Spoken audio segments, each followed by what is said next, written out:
Hey everyone, today I'm going to show you how to remove the OEM intake on a drive-by-wire or 06 Plus Honda S2000. The first thing you want to do is use a 10mm socket and a ratchet to loosen the 3 bolts holding the intake box to the frame of the car. There is one located in front of the intake box, one behind, and one on the side near the radiator hose. The next thing you want to do is use a 10mm socket to loosen the hose clamp holding the intake arm to the throttle body. While you're there, pull the map sensor wiring harness off of the intake arm.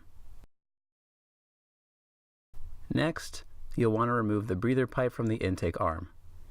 Use a set of pliers to remove the hose clamp holding the breather pipe to the intake arm. Once the hose clamp is removed, pull the intake tube away from the breather pipe to separate the two. Remember to keep the hose clamp in a safe place. The last thing holding the intake in place is the intake air temperature sensor wiring harness.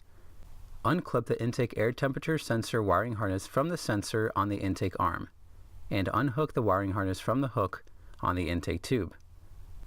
At this point, the wiring harness will be held to the intake box with 2 plastic clips. These clips can be a pain if you don't have the right tools. I found the easiest way to remove them was to use a set of needle nose pliers to pinch the underside of the clips until they release. For the second clip, I had to tilt the intake box vertically in order to get enough clearance. And that's it. I know this DIY was pretty easy, but I hope it helps some of the newcomers out there. If you have an idea for a DIY you'd like to see in the future, leave it down in the comments below.